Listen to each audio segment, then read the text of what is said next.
You make a mistake, you get walked into a room by your best friend, you don't walk out again. When you have revenge in your heart, you might as well dig 2 graves, one for you, one for them. From personal experience, I've learned that drugs lead to the prison, police, mental issues, and death. What's going on, everybody? Welcome to another special episode, and I do mean it's special today. I got someone who I was watching before we got into the podcasting business, and now we have the privilege of interviewing him. Before I introduce our special guest, I want to say I'm with my brother from the same mother, Danny Ablakan. What's going on, everyone? Happy to be here. Today's special guest is, at one point he was called the Bank of England, which is, I think, so cool. He was the Ecstasy kingpin in Arizona. He had dealings with all kinds of people, but he has a very unique background because he was actually one of, the top, financial guys, like stock guys, earning over $500,000 in commission at the time. And, he chose to go down a different path, and he's going to tell us all about it. And I want to welcome to the show, Shaun Attwood. Shaun, welcome to the show. Hey, thanks for having me on, guys. I can't wait to tell you some of these stories, especially about Sammy The Bull with all the developments. Yeah, we're pumped. We're pumped, man. Can't wait. So, Shaun, for those of us that, let's say, don't know or haven't, let's say, necessarily looked too deep into you, can you just tell us a little bit about your background, your upbringing, growing up and how you were able to come to the United States and, just, hit it off from there and let our viewers know what's going on, what happened, how to start. So I grew up in a chemical manufacturing town in the northwest of England, in between Liverpool and Manchester. Didn't have much money growing up. Dad, insurance salesman, door to door. Mum stayed at home in the beginning, just taking care of the kids. But then I got this weird fascination with the stock market in high school when I chose economics. And my teacher, Mr. Dillon, he started to give me classes of my own, explaining all the numbers in the Financial Times, what they all meant.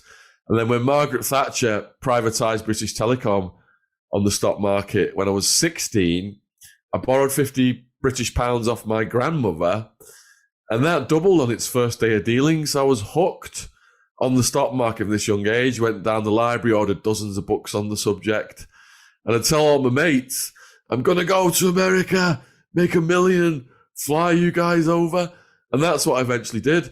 After high school, I went on to sixth form college, did A-levels, maths, physics, economics, and then I did business studies at Liverpool University.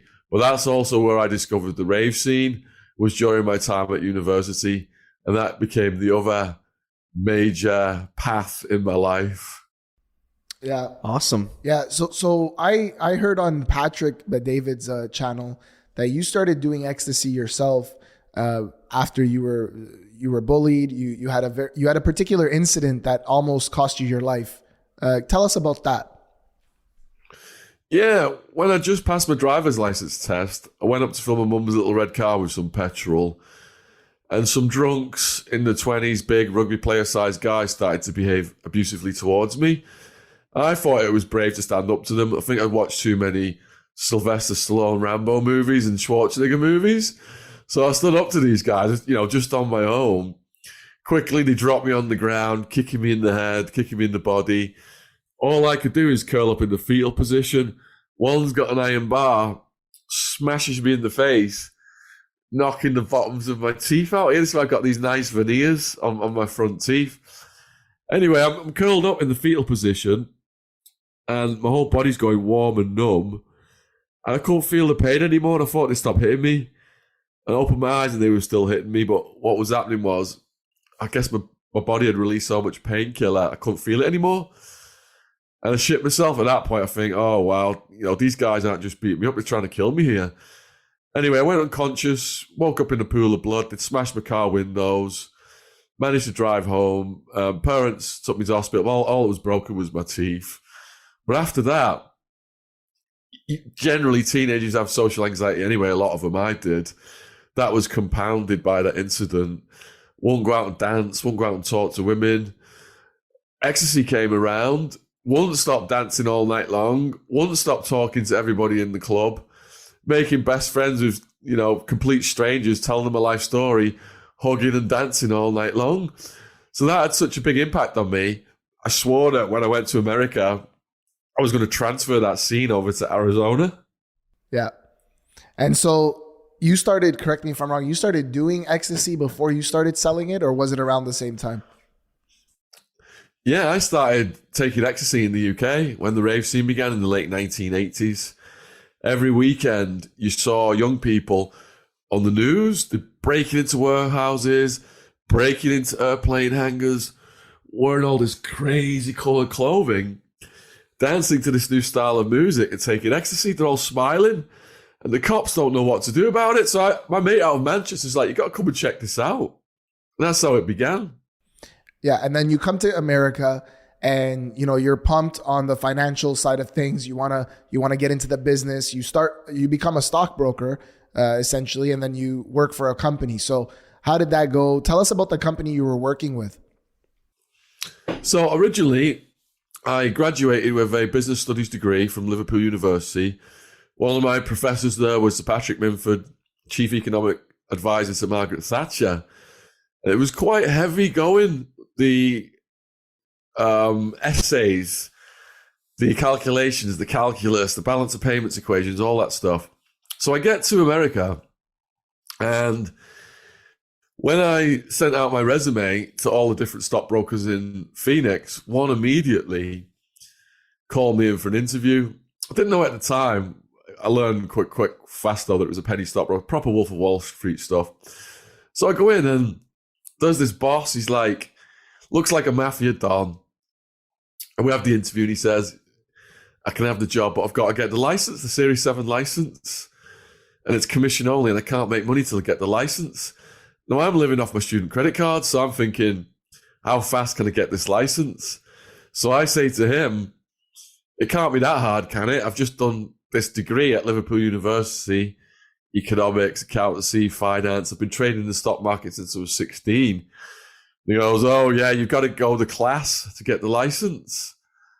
I'm thinking, oh, this is bad news. I'm like, well, can't you just put me in for it without the class? And he's shaking his head. So he goes and gets the Series 7 study book. It's like this big. And he's flipping through it, looking at me like I'm going to be intimidated by it. And I see it's all multiple choice questions. I'm like, come on, I've just done all this calculus and everything in England. It's multiple choice questions. How easy could that be? And he's still shaking his head. He goes, oh, well, the hardest part is the options, the questions on the traded options. And he goes to the back of the book and shows me the traded options section, the questions. I said, I've been trading options since I was a teenager as well. When the first Gulf War broke out, I was trading Val Reef gold mining options out of South Africa. I know all the equations, puts, calls, all that stuff. So he's looking at me and he's like, right, something about you. I've never put anyone in for the exam without the test, but there's something about you. I'm going to take a chance, but if people let me down, I don't like it when people let me down, stared at me as if he was going to kill me if I didn't pass. So how long were you with that company for? That company was called Cobra Financial. And I partnered up with another rookie broker. And in my Locked Up Abroad episode, they portray that quite well. And what we did was we wised up to it being a penny stock place within, I don't know, so many months. And we were always staying late at night, cold calling. We'd be the last ones to leave. Now, if anyone left that brokerage, they immediately cannibalized your client book. And the boss, he would say, I'd love to just hire 20 people, throw them against the wall, see who will stick. And this is how vicious it was. His former boss had fallen down the ranks and was back on the floor cold calling with us. And he called him into his office. He was firing him. He'd already started a rumor that his former boss was living out of his car with his niece who was underage and molesting her. So everyone was hating on him. And as he's firing the guy, he nods at us at the back to rifle through this guy's drawers and steal his client book. And the guy sees, but security's there to take him out. And these guys are going through his client book. The guys I was sitting next to, they called it the criminal quad. These guys were ruthless. They were eating this guy's lunch as the security guy was taking him out. They went through his lunchbox. They were eating his lunch. No way. Yeah, so we knew if we left, they would be calling all our clients. So what we did was we stayed late several nights in a row and photocopied the entire office's client books and took them with us. Yeah. That's so smart. So how did that go afterwards? Well, they started calling ours and we started calling theirs.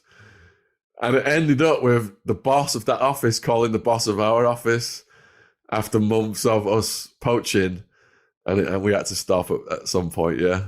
So that new office you went to, was that like a more legitimate business? Yeah, it was a more legitimate business, yeah. So that penny stock outfit was just during my first year or so when I was in America. And did you stay lean in your business? Like you and the guy that went with you, you guys were kind of working together. Did you guys stay lean or did you start growing? Was there ever this thought of like, I can turn this into my own brokerage, my own business? What happened was my partner in the stockbroking business when I started out, we call him Matt in the book, and that's what he's called in Locked Up Abroad. I'll stay with that name. So Matt, he got addicted to crystal meth, and his production went way up in the beginning, but then he stopped coming to work. He's just hanging out with strippers and doing meth with them. And then he owed people money. He was having me make calls and tell people he was out of state. And then he disappeared. I think he got in a car chase with the cops and got arrested and fled to Florida. Got it. And then, so when did you actually say to yourself, all right, I'm making good money here, but I have this opportunity now to really dominate this ecstasy space and just run Arizona? When did that transition happen?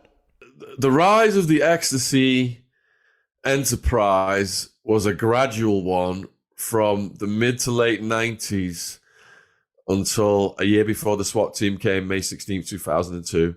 And what happened was I was investing in the projects of the various ravers, and I started to see the business potential of quitting being a stockbroker and having to go in the rat race and be in the office at the 6 o'clock in the morning sales meeting and all that stuff.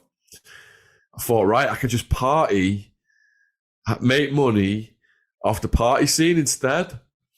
And the catalyst was my best mate from childhood, Wildman, coming over. So Wildman, massive guy, he had red dots in his head telling him to hurt people from when he was a kid.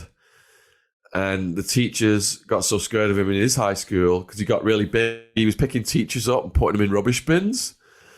So they had him outside raking leaves with the caretaker.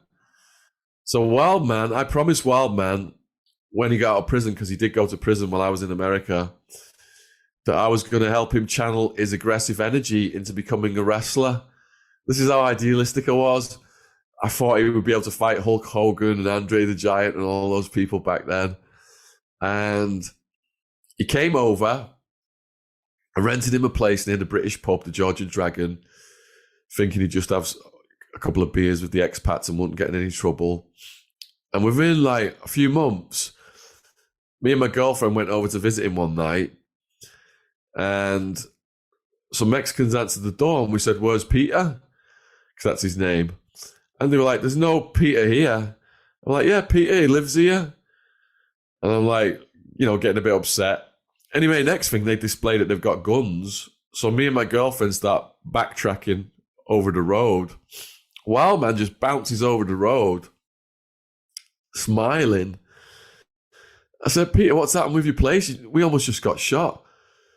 He says, "They're the local crack dealers. They like to move around a lot. I'm letting them stay in there. I'm staying in their place over the street. And they're giving me free crack. And they're buzzing because I can do $100 crack rock in one breath. And it goes sizzle, sizzle, sizzle, and it calms down. The red dots in my head." So that first place that I put him at ended up with a dead person on the doorstep. And he had to move out within months. I was at work at the stock brokerage office My aunt says, have you seen Peter's place? It's headline news. There's yellow tape all around it. Someone's dead. It might be him. You better get your ass up there. I shot up there. There was camera crews, tape, people mulling around. I had drugs in the car, so I drove off. But I went back later in the day when it had quieted down. Everyone had gone. There was still blood on the step. I go into the living room. Peter's in there with a homicide detective. Once the homicide detective had left, I asked Peter what had happened. And he said a couple had come over to buy crack from the Mexicans, but they'd already moved back over the street. So the woman went over the street to get the crack, and the man stayed with him. And he showed Peter his gun, and Peter had never seen guns before. And he asked him how it worked. And the man said, here's how it works, and pulled the trigger, thinking that the safety was on, and shot himself in the head. Fell dead right in front of him. So then Peter got put in another place on the west side with some women from the drug community that he'd met. I wrote a check because they were behind on the rent. He got evicted the same day I wrote the check, so I was able to stop it. And the landlady, I contacted her, said, why has Peter been evicted? And she said, he's beat his roommate up. Now, there was two roommates, there was two girls, and this big steroid head white guy with like Chippendale blonde hair who was claiming gangster disciples, and he was a bouncer at some club. And she said Peter had beat him up, and I said, well, what proof have you got that he beat him up? And she said he was seen fleeing for his life through the apartment complex in the middle of the night with plasterboard powder all over his head and face. That's crazy. And there's human head-sized holes in all the walls. So I stopped the check. One of the women he was living with said, my boyfriend's behind on the rent in Tempe, Arizona, in a complex called Rancho Murrieta.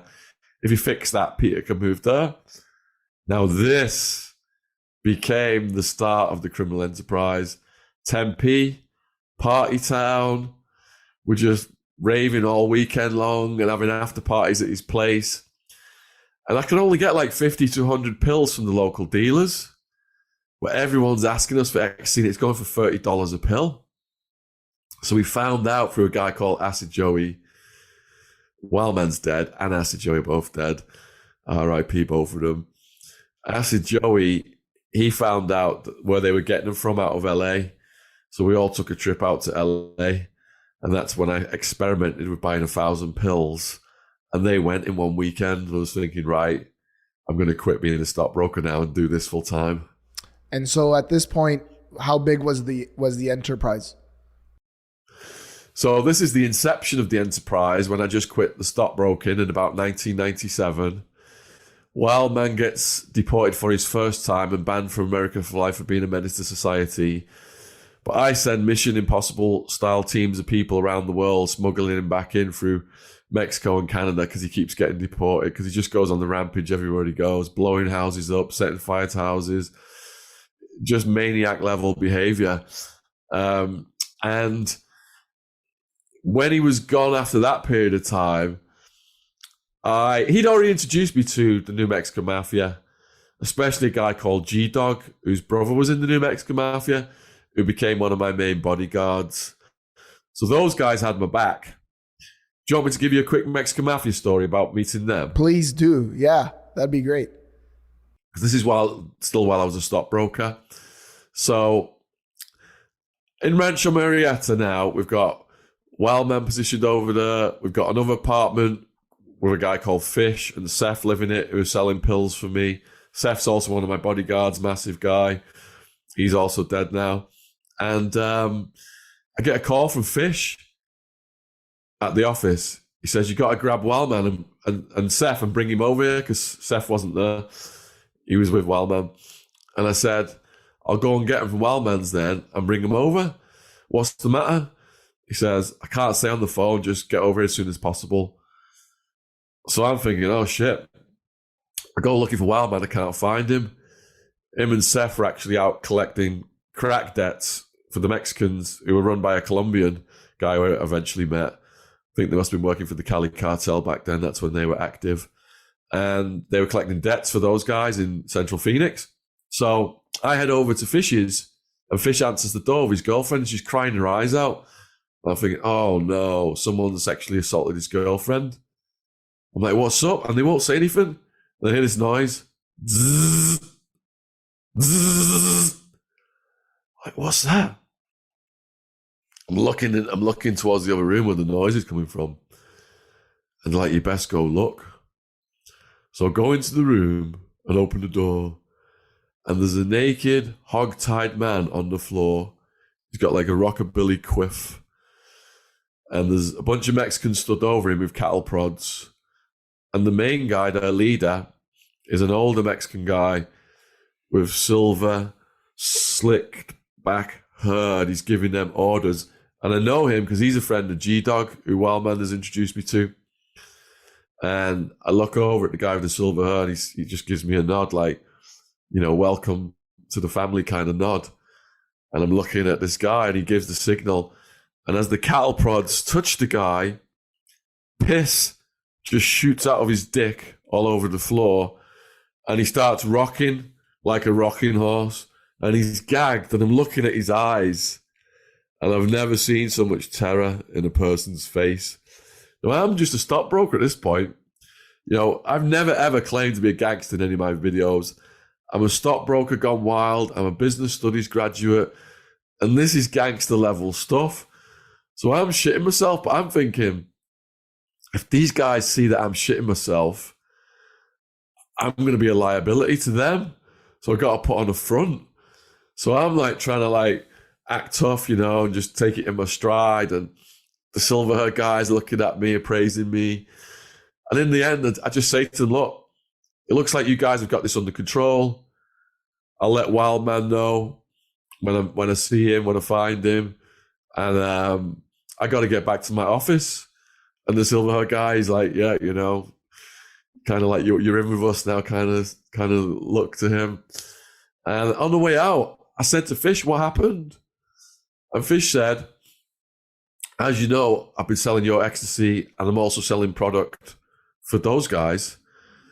And that guy on the floor, he's one of my customers. He came and bought product, and he must have watched the place and waited till I left and came back and started to rob it. Well, I had to come back to the house, and I caught him, and I called you, and I called them, and they got here first. And I was like, whoa. So what happened was, they called his roommate and said, you can have him back for $10,000 or else he's getting taken out to the desert. And they paid it. Oh, that's good. So he made it. He made it. He survived. Yeah. I was having nightmares on the way back to the office. I couldn't get the guy's face out of my head. Damn, that's insane. Yeah, I was just going to say, like, were you sleeping after that, or were you just constantly just thinking about like that terror? And were you scared, or? I was constantly thinking about it, but then another situation happened.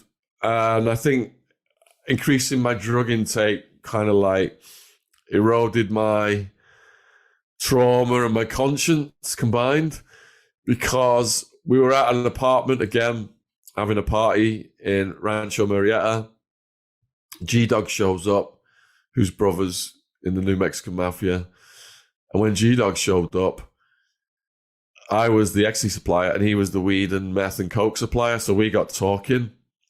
Everyone's just chilling out, you know, having a good time, listening to music, bit of weed being smoked. Next thing, a cop comes in, walks in and says, I could smell weed from outside, nobody move, and goes to grab his radio to call us in. G-Dog just whips out his gun, puts it in the cop's face, and says, the only one who's not leaving is you, motherfucker. Everybody run. So we all run off into the night. And I end up in Fish's apartment that night. Must have been a couple of dozen of us. But I'm shitting it, thinking all hell's going to break loose now, which it did. Cops just came everywhere. But before that, we hear bam, bam, bam on the French window. We think it's the cops, but it's G-Dog. He's like, let me in. We let him in. He says, because we were debating whether to flush our stuff because we thought the cops are going to catch us. And G-Dog's like, everyone sit tight, turn the lights off, turn the TV off, nobody answer the door. When they come, they can't get a warrant that fast, just to smash everybody's door in. And they came, and we just did what he said. And they went next door, There was helicopters, there was everything. Once it all calmed down, I took G-Dog to a property I had in Phoenix. And we were snorting meth and shooting pool. And he said to me, Shaun, because you and your friends protected me, me and my brothers have got your back. And that's how I met the New Mexican Mafia. It was about 3 months later when he took me to meet them. And at this point, how big is the organization? You're obviously growing.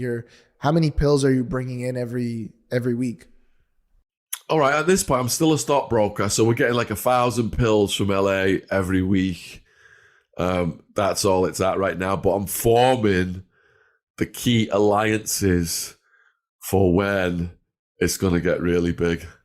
Nice. Because G-Dog ends up in a cell with Gerard Gravano at one point, and Gerard Gravano was talking shit about the English, and G-Dog told him that they were with us and set him straight. Right. Yeah, and the Mexican Mafia at the time where you guys were, was it the leading group? Was it the leading, cartel or something like that? Okay, so there's many different types of mafia, and it gets quite complicated. So La M.A. is the New Mexican Mafia. And these are prison gangs out of California that have spread to like Phoenix, Arizona, New Mexico. And it's not cartel. These are Chicanos. So cartel, they're Mexican nationals, but they're operating with the Chicanos in some areas. So it was the New Mexican Mafia. So when he says to me, my brother wants to meet you, I had no clue about any of this. I only learned all the divisions of the mafias, years later. So he takes me to the street in Tempe. There's all these lowrider cars, classic cars. I'm like, wow. And then his brother answers the door, shorter guy, bald, looking up at me, squinting, like, who the fuck's this? And he hears my accent. And he's like, damn, you talk funny. I guess you are from England. Come in and meet my homies. So I go in the living room, and there's all these massive tattooed Mexican-American guys. None of them smiling. They all look like they want to eat me. Big one swings a spoonful of Coke in my nose. G-Dog's like, snorted it. To pass the test, you got to snort it. They offer you the Coke, obviously, because they wanted to make sure you're not a rat or like a cop, right? Yeah, exactly. So I snorted that. And the guy who put it in my face was a big guy who Wildman later told me was a hitman who was on a killing spree. And I'm looking around the room. They got the biggest TV I've ever seen in my life. And then they got another screen showing all the cars on the road coming and going so they can't get raided. And then I do a double take because I see on top of the TV, I'm like, holy shit, I've seen one of them before. That's not an ornament. Hold on, where have I saw that? Oh yeah, Rambo movie. Rocket propelled grenade launch on top of the TV. RPG. Yeah, that's crazy. That's crazy. So he thanked me then for helping his brother, and I started to supply them with product, and they started to supply me with some product, and they had my back. So they became the new supplier, essentially, or just one of the suppliers? I would give them some Ecstasy. And they'd give you something different? Yeah, my girlfriend at the time, she was into hydroponic, and they were growing it themselves. Gotcha. So now you obviously, you share the story of how the Italian Mafia started, coming into the scene, and you start seeing different guys at the clubs and wondering who those people are. So at this point, you're massive, right? At that point. So 2 or 3 years after that, I was a stockbroker then, late 1990s. I've gone from getting up to 5,000 to 10,000 pills at a time out of LA to getting tens of thousands at a time out of Holland. And that's when these steroid head jock characters in the leopard print shirts started to appear in the scene peddling colored pills. And I didn't know who they were, but they sure were stepping on my toes. And when you've incorporated all the locals into your enterprise, information travels fast to the top. So we were all, speculating who these guys were. And my wife at the time, she was an intelligent woman, university graduate. She was also doing lesbian internet porn when I met her. And she joined the strip club because she fancied a stripper. And she just joined the strip club just to seduce this woman who she ended up in a relationship with. This is how insane things were. So she had another lover. She had another lesbian lover. And her other lesbian lover was dating one of these steroid heads. And through my wife's friend, a meeting was brokered at a bar in Tucson called Heart 5. And that's where I went to meet him. And what happened that day was, I took one of my bodyguards with me, one of the Rossetti brothers. He was strapped. Me and my wife walk in. I'd say to Rossetti, look, I don't know who these motherfuckers are, but if they try and kidnap me or anything, just open up on the motherfuckers. And me and my wife go in there. And like I said, I'm not a gangster. To do sit-downs like this, I had to be on crystal meth, GHB, Ecstasy. I was probably on the Mexican pharmaceuticals. So that gave me this false bravado. So a guy called the Spaniard comes up to me. He's like, come through to the VIP room and talk to us. And he's got a sidekick in there who's 6.5 foot, muscles, bigger than my head. The sidekick yells at everyone to get out the room, clears the room. And as I'm sitting down in between these guys, I thought, I've got to do something crazy here because they've heard of English Shaun. They've never met me. I'm going to have to do something crazy, And I remember my grandfather, he always used to squeeze my knee above the leg to make me jump. So as I'm sitting down, I grabbed her knees above the leg. And we started to have a conversation about, they said, look, we know you've been doing this for a while and you got the locals locked down. But why don't you start getting pills from us? We've got a lot of product. And I said, I've sent people to Holland with testing kits from Dance Safe. I've got white pills, beige presses, pure stuff. I've got a good reputation. Why would I want to be getting these made in America colored pills? You guys are peddling. And the big guy jumps up. He's like, who the fuck do you think you are disrespecting our pills? One call to Sammy the Bull and we can have you taken out to the desert. So I didn't know whether he was just blowharding or what, whether that was the truth, Sammy the Bull. But the conversation continued. It was like nice and nasty routine. Spaniard's like, calm down, sit down. I'm sorry, Shaun, my friend's a bit of a hothead. And he says, we can still do business. And I'm like, look, the demand is so high, there's enough room for us to coexist. It's not each other we need to worry about. It's the cops. Since you guys have been running around bragging that you're the biggest drug barons in the world, the feds are everywhere. We see these cars coming to the parties, filming everybody's license plates, cars with tinted windows, undercovers, coming in the raves, pretending to be out-of-state buyers of pills. You guys have lit the scene up. And he kind of concurred with that.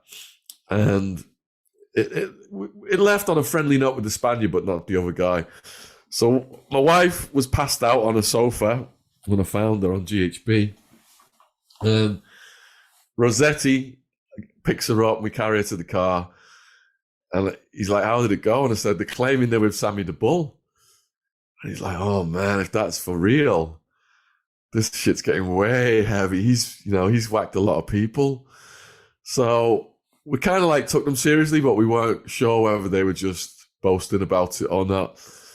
And years later now, having done this documentary with Sammy the Bull, I have a complete different understanding of his involvement. He wasn't really very involved. The Ecstasy ring was run by a guy called Mike Papa before the Gravanos came on the scene. And Mike Papa, he incorporated Gerard Gravano, the son, and Karen Gravano, the daughter. And the evidence against the dad was that he put money into it. You know, Gerard called him in the middle of the night, said he needed money for gas. That was one of the calls. Then Sammy invested money into it. So I don't think Sammy was all that aware of what was going on at street level, but he took the fall. The men took the fall to keep the women out of prison when they eventually got sentenced. Right. So tell us about that documentary. So did you ever have any dealings with Sammy at that time, or was it more afterwards? So I have never, ever claimed to have met Sammy the Bull during our dealings. All I've ever claimed is to have met Gerard Gravano. Now, Gerard Gravano, when we got arrested, we were in Towers Jail, 2002, 2003. And the guards, we were going to court, and the guards chained Gerard Gravano to Wildman, I think just to see what would happen.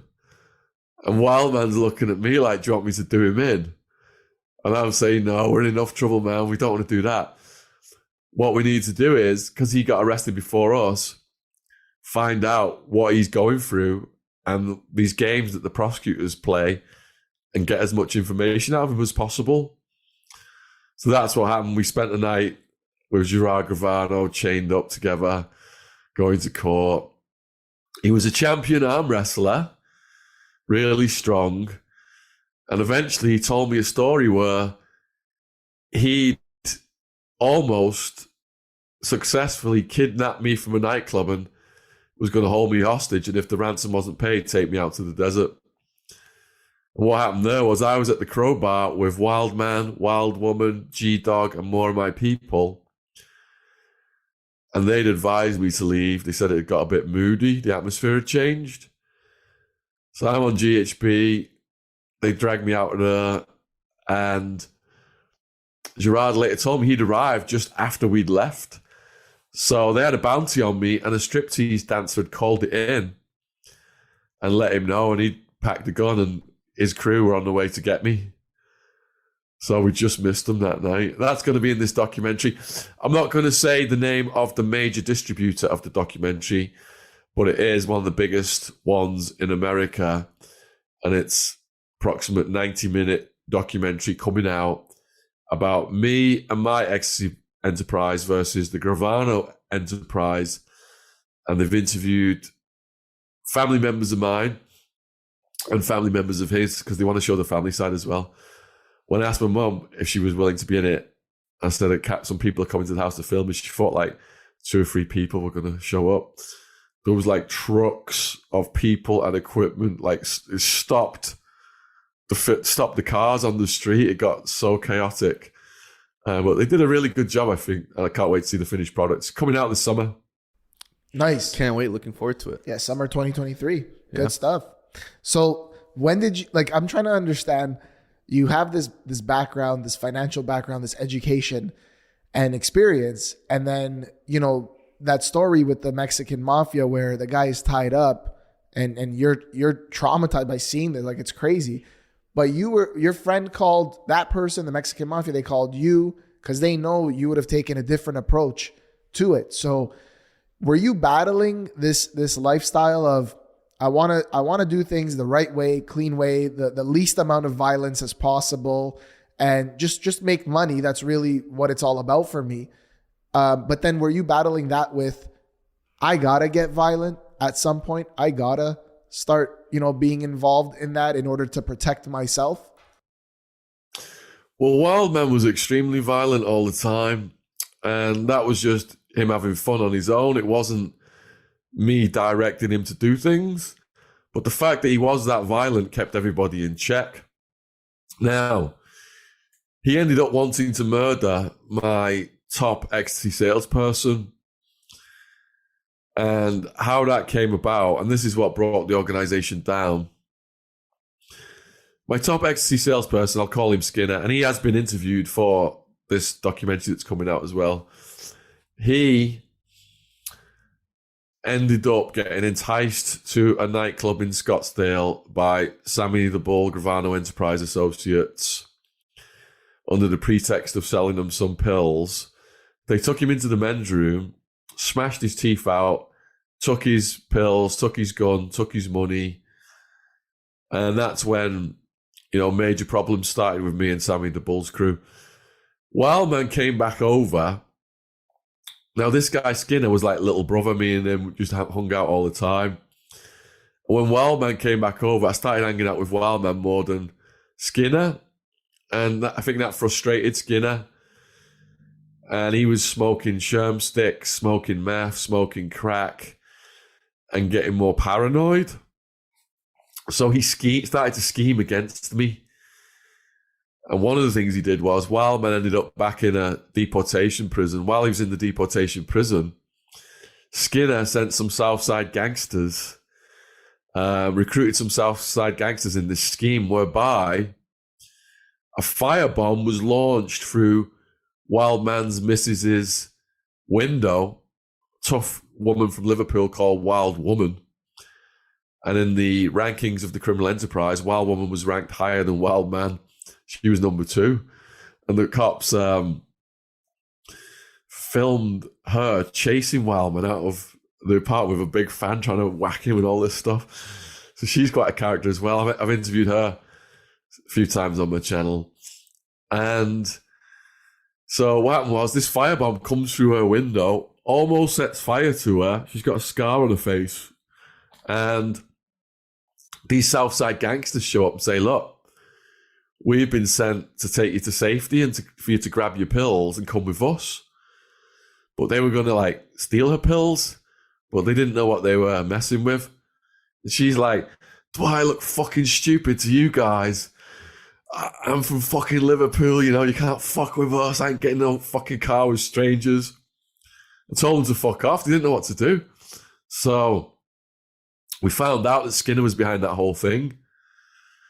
And then Wildman find out in the deportation prison. He says, look, you got to get me a lawyer to get me out of here so I can protect my woman.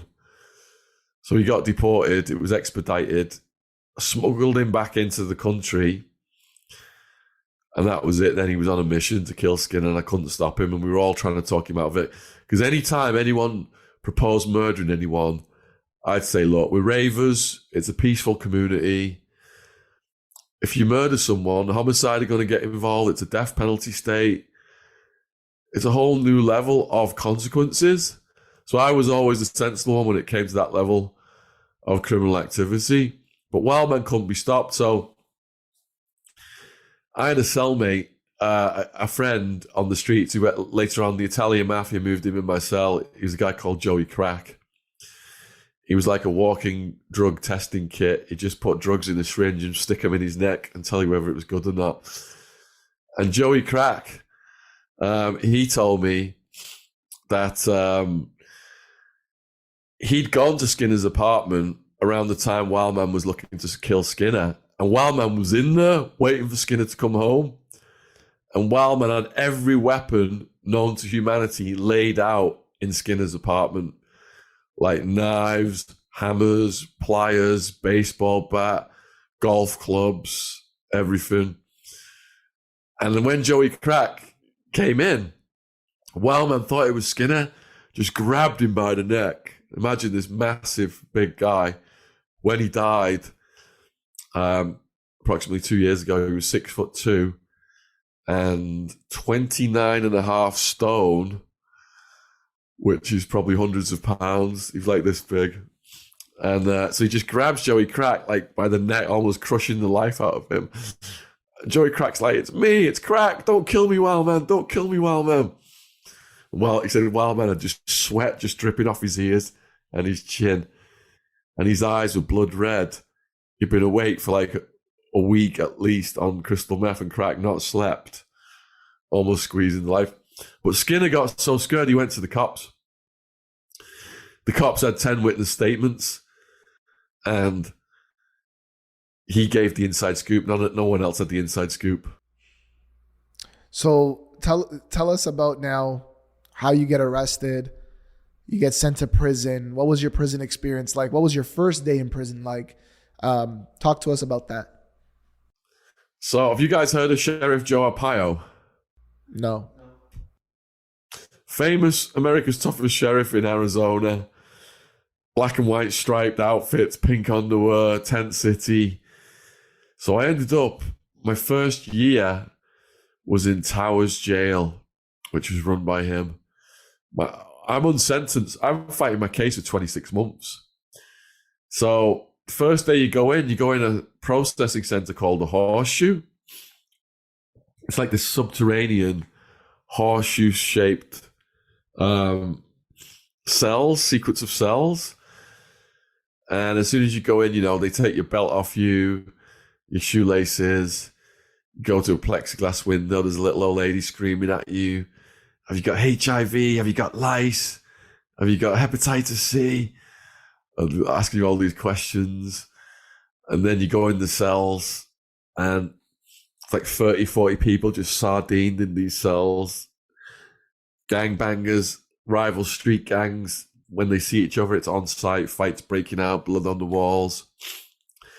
If it kicks off too bad, the guards come in, they just drag someone out and put them in this, looks like a medieval torture device called a restraint chair. It's like this black chair tilted back. They'll put a spit hood on your head and you see people in these restraint chairs just rocking and cackling. It's like an absolute madhouse. And I go through the sequence of cells. That's where I found out my charges. The biggest ones were like conspiracy, continuous criminal enterprise. It was like the equivalent of RICO.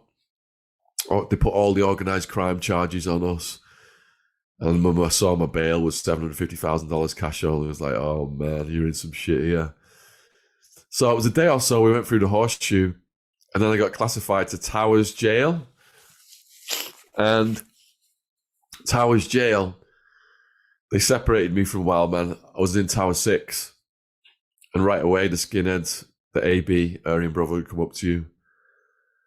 They're like, hey, Wood, get in that cell over there. And you can't say no to them or they're just going to smash your head into the wall. So I walk into the cell. They come in behind me. And then they're like, get in my face. It's like, what are your charges? What are your charges? Yeah, because I heard they ask you that just so that they know kind of what your background is in case if you ever did anything to kids or anything like that, they'd, give you what was coming for you, right? They ask you for your papers or whatnot. Yeah, they're doing a charge check, but I don't know that. So I've read my charges. I don't understand all this legal terminology at this point. So I say to them, I don't know what my charges mean. And this is the worst answer in the world. Now they got me against the wall about to attack me. What do you mean you don't know what your charges mean? Are you a chomo? Are you a chomo? I don't even know what chomo is at this point.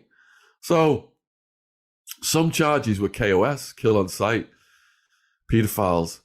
Other charges, SOS, smash on sight, drive-by shootings, because women and kids sometimes get hit. In the end, I pulled out my charge sheet. They saw I was in for drugs. Nearly everyone's in prison, it's drugs, so that's acceptable. But then they explain all the rules you must follow, or else the whole gang will attack you. So they say to you, if someone calls you a punk, a bitch, or hits you, you must fight them on the spot, or else the whole gang will attack you. Must take showers, or they'll smash you for bad hygiene. Can't go making friends with the guards, they'll smash you for snitching. Can't sit at the tables in the races, they'll smash you for that. Everything you take for granted about your safety is reversed because they're constantly looking for people to beat up because that's how they earn their reputations and tattoos. It's called putting work in to earn your political ink. And the more serious the act of violence, higher up in the gang are the tats that they earn. Under every head of the gang are guys called torpedoes. They'll go in, attack someone, no questions asked, just so they can get their tats. Now, a guy came in early on who was a suspected chomo. Don't know if the guards had confirmed it or what, but they smashed him in the shower and left him whimpering in a pool of blood. And then this big guy's like, why can we still hear him whimpering? Like, oh, we smashed him good, dog. And he's like, not good enough. So he goes in, and it's like he's trying to crack this guy's head open like it's a coconut. Just crack, crack, crack. In the end, he's unconscious or dead, and the guard comes and does a security walk, lockdown, everybody locked down. So we all go back to our cells. And then I'm looking out the window, and they're carrying this guy on a stretcher. And there's not just blood coming out of his head, there's like yellow stuff coming out of his head. That's crazy. This wasn't the Supermax prison because you ended up. No, I wasn't into. I'm in medium security my first year, Then I'm in maximum security for my second year and a bit. Then I'm in Supermax for a few months. Then I'm sentenced over to prison medium, and then I end up in minimum, and then I end up in deportation. And in the Supermax, you were telling a story about, I found this was crazy. Weaponized crap. How else to say that? Weaponized, people would, in Supermax prisons, weaponize their own crap. Yeah, so the shit slingers in Supermax, I knew a guy who worked up on the cleanup crew for the shit slingers, so he told me a lot of stories. But basically, if you can't get out your cell, you can't settle your disputes how disputes are normally settled. So they weaponize crap. A basic would be chicken bone, crap on it, and then you make a blowpipe, and you get someone who goes past your cell. But they had a guy who was like the Rambo of the shit slinger world. Call him Magnum. And he rigged up his whole cell like shit and piss bottles that would be standing there for days, so they would get mold growing on them, and a lot of people got hepatitis C. And he'd make like the guy described it as a dookie Uzi with a shampoo bottle and tubes and shit, and it would really spray a long distance. So the guards were sick of this guy. So they went in, stripped his cell out, got him completely naked, put him in a stripped cell, in handcuffs, naked, where there's nothing in there at all. And every so often they came and did a security walk and observed him. But they'd underestimated his resolve. So what he did was he shat on the floor, turned over, mouthed the shit. No. Stood at the hatch where the guard comes to observe with this shit in his mouth just percolating. The guard came and he blasted it in his face. No. And the guard was so surprised and shocked, he raised his mask up like that. So the shit went up the guy's nose. Yeah. That's crazy. That's cringy. I know you're not a fan of the prison system. I know that's something that you fight for and advocate for change now. I want to learn about that. I want to learn about some of your books, your projects, where people can find you and stuff. But I think you want to ask. Yeah. Shaun, so I wanted to ask you, we do a lot of these interviews and we always like to ask, if you could go back, or if there was one thing that you regretted doing, if you could go back and change something that you did, what would that be? Considering there's people that, might be, in that past life selling drugs like right now and, looking to maybe make money or quick money off of it. Any advice that you would give to them, or like you said, just any regrets that you'd like to share with them? Yeah, so I do talks in schools and the kids ask me would I do it all again, and I say yes and no. I say yes because it forced me to grow up as a person. I read over 1,000 books in just under 6 years and a lot of philosophy and psychology. Went inside myself, addressed the root causes of my behavior, and it set my path on a straight path. And I say that no because my mum had a nervous breakdown. My sister had to have counselling. I saw the horror of what drug use led to in the jail, and I put people on the road of drug use. I think it was the second year when I really turned around because I was facing a maximum 200-year sentence. When you're facing 200 years, your $1 million house on the mountain doesn't matter, your swimming pool, jacuzzi, plasma screen TV, twin turbo car, none of that matters anymore. So getting sentenced to 9.5 years was one of the happiest days of my life because I could see when I could get my life back.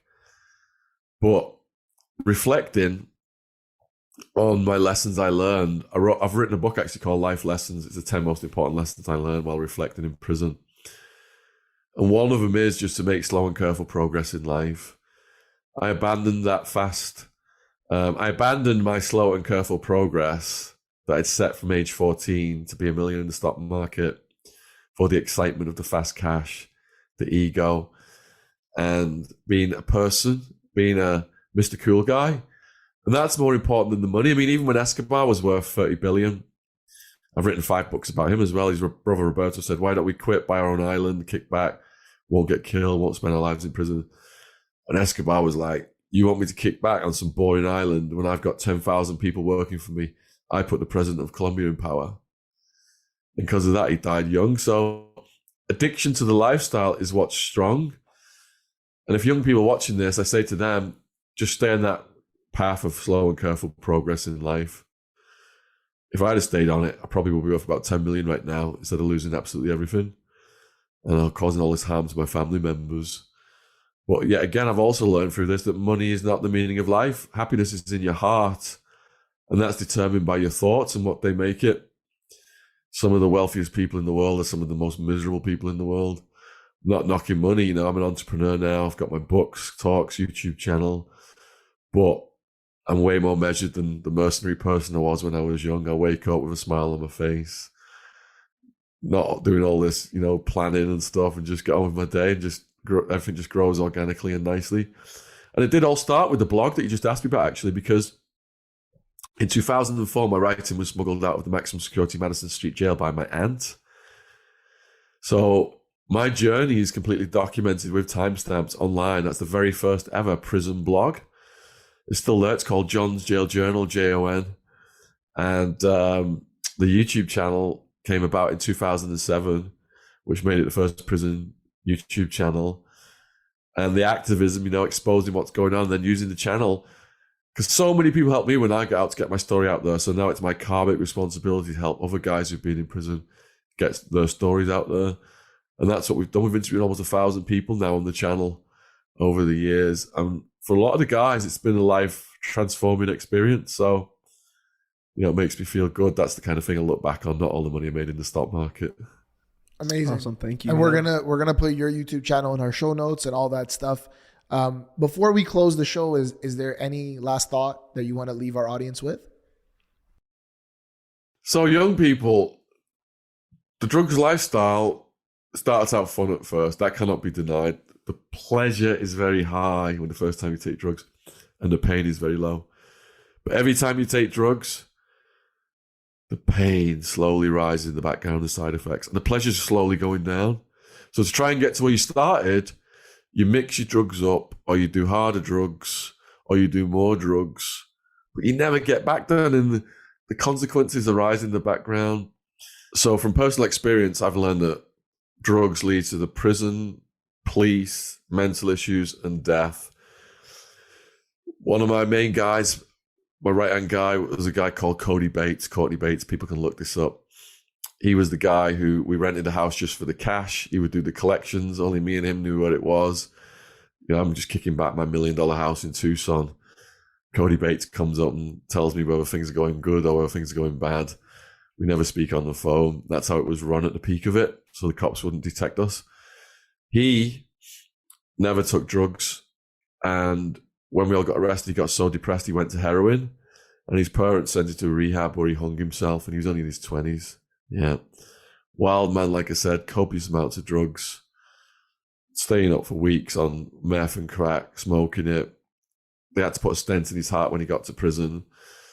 He had all kinds of heart problems, and then he died approximately 2 years ago from multiple organ failure. But he does live on the YouTube channel. I think we've got almost 200 videos of him. UK Enforcer in Arizona prison is a good one if people want to start watching his stuff. But Wildman, honestly, he was such a larger-than-life character and protected me in a lot of situations. So probably just finish with R.I.P. Wildman then. Yeah. Well, I had a great time on this call, and this was awesome. Yeah, thank you for your time, Shaun. I'm going to close the show, and then we'll stop the recording. So everybody, do your duties. If you've watched till the very end, thank you. We reached 5K subs recently. We want to get to 20K subs. We'll be there soon. Like, subscribe, leave us a comment, share this episode with your family and friends. And until next time, we're out.